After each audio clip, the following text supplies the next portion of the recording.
A budget is essential when you want to get your personal finances in order.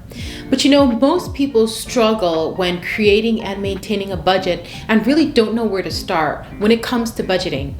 You're really going to have peace of mind and a deep sense of security to know that you have your financial life in order should anything come up when you have a budget. In this video, you're going to learn the basic elements of budgeting and how you can maintain a consistent budgeting routine to really position yourself for success.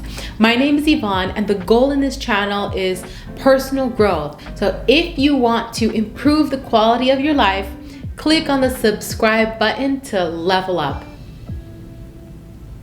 So why is budgeting important? Well, a budget really is the cornerstone of a strong financial plan, and it's really going to help you control your money instead of your money controlling you. It's really going to help you get on the driver's seat and understand exactly where your money is going. It also gives you just that self-awareness and helps you be more intentional and mindful with your money. It helps you improve your relationship with money, which is really important. And a budget also helps you meet your life goals. Like maybe you want to go on an exciting vacation or change careers to finally do something that's going to make you happy. Well, that's going to be the vehicle that's going to support you in getting there. It gives you certainty and predictability because you're going to know where you stand, and that gives you more stability, which increases your self-esteem and self-confidence. So how do you make budgeting consistent? Well, first of all, you got to make it a habit. You got to make it as part of your routine. Tracking your spending is not a one-time activity. It needs to become a habit, and there are plenty of ways to establish a routine, like maybe having it on your calendar, and also too, you can make it a social event. Maybe get a few friends together and do your budgeting together so that it doesn't feel so burdensome. But the bottom line is you've got to hold yourself accountable and keep an eye on your spending and saving. And that way you can identify more opportunities to save, repay debt, and earn financial freedom. One way that I made it a habit was I hired a bookkeeper, and we spent 1 hour every single month really going through my budget and making sure everything was a-okay. And this helped me stay accountable, and she really gave me great tips. So, you don't need anything fancy also to budget, because I know sometimes that's a turnoff for some people to actually get it done. You can use something as simple as a piece of paper in your notebook, a pen, an Excel spreadsheet, or maybe an online planner like Mint by Intuit. And that can help you visualize your spending categories. They've got a lot of nice graphics. The bottom line is the easier it is for you, the better. Now let's talk about the basic elements of budgeting. At its core, budgeting requires tracking 6 specific elements: income, expenses, savings, debt payments, assets, and your net worth. Let's talk about the first one. Well, income is any money you earn, whether it's fixed or variable income. And these can be from maybe your employer, income from rental property, portfolio investments, or other sources like maybe side hustles, tips, alimony, and child support.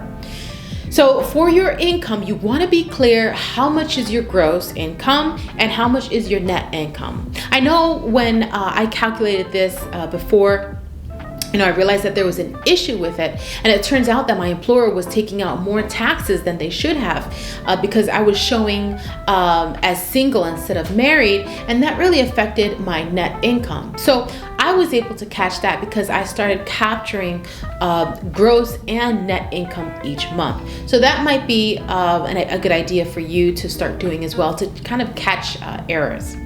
The second element of budgeting is expenses, and these are bills you have to pay each month, whether it's fixed or variable. For example, fixed expenses can include your rent, mortgage payments, car payments, cell phone bill, utilities. Variable expenses includes groceries, eating out, shopping, giving to charity, tithing, and self-care. So these are can be amounts that fluctuate. So when you start tracking your expenses, over time, you're going to start seeing patterns, and you're going to start to see how much money needs to go into each category for your future budgets.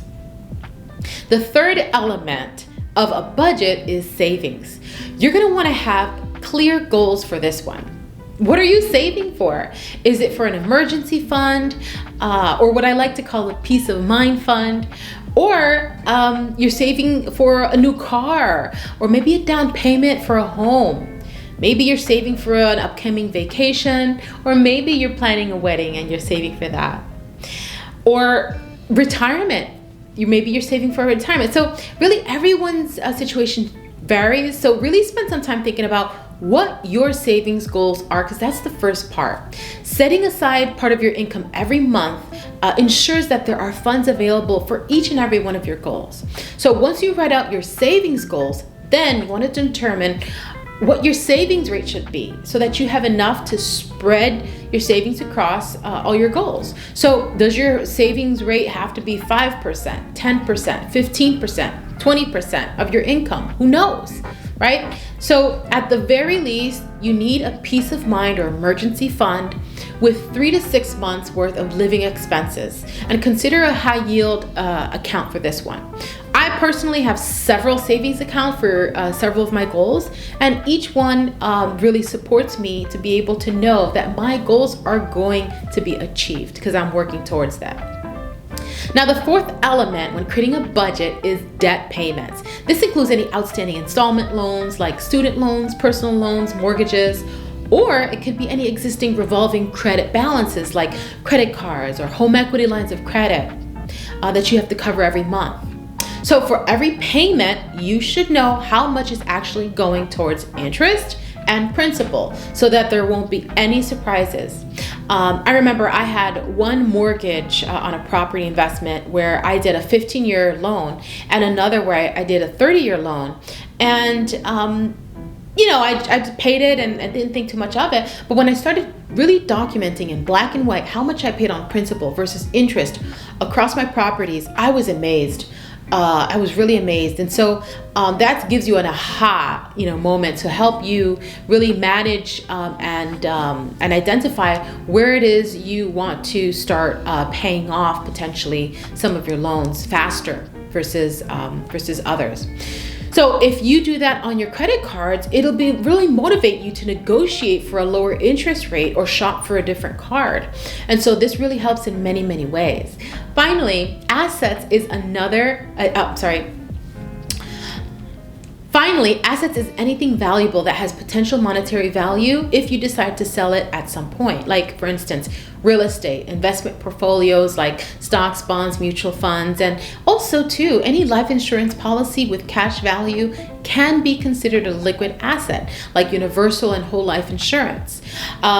Term life insurance is not considered an asset because it only lasts for a set period of time. So just kind of be aware of that. Other assets to add is your current book value of your car, any art, jewelry, or high-end bags.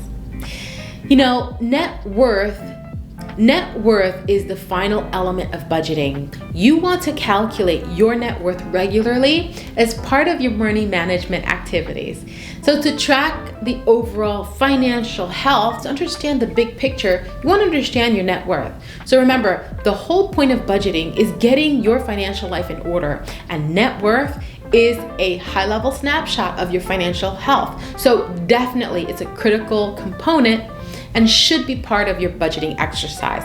Your net worth is a key input into your decision making when it comes to your budgeting. For example, let's say your net worth is decreasing. You may be encouraged to reduce your budget's fixed or variable expenses because now you know, oh gosh, something's going on, right? So that will help you begin funneling more of your money into savings. So it really helps you with decision making. So just some final thoughts. Budgeting takes discipline and self-control, but you know what? It pays off to have a financial plan, and budgeting is a key input to a solid financial plan. We really need to develop healthy financial habits. It's a spiritual principle. It says, like a city that is broken down and without walls, leaving it unprotected, is a man who has no self-control over his spirit and sets himself up for trouble. And that's found in Proverbs 25:28. So we definitely want to learn from these spiritual principles. and apply them in our life. So in conclusion, it's important to have financial literacy and have a wealth building strategy to be able to live a life of freedom of time and more options in life. I've created the Money Mastery Program for women, and this really is going to help those who want to get a better financial picture. Whether you want to save more, get out of debt, or really invest to build real wealth, you're gonna have the ability to have some peace of mind. The peace of mind that comes when you have an action plan for financial freedom. And really think about it. How much is it costing you to feel stuck in your life? And this time next year, you're going to have to be the same person if nothing changes. So really begin to invest in yourself to really start seeing the transformation that it takes to upgrade your life and be a better person because of it. Not just for you, but for your family, your children, and those that see you as an example in their life. So for those that are ready to invest in themselves, click on the link in the description box below. Also, I just launched my merch boutique. You can shop for inspirational and motivational gifts for yourself, family, and friends. The link is in the description box below as well. If you enjoyed this video and want to improve the quality of your life, click the subscribe button to level up, and I'll see you on the next one. Oceans of love. Till next time.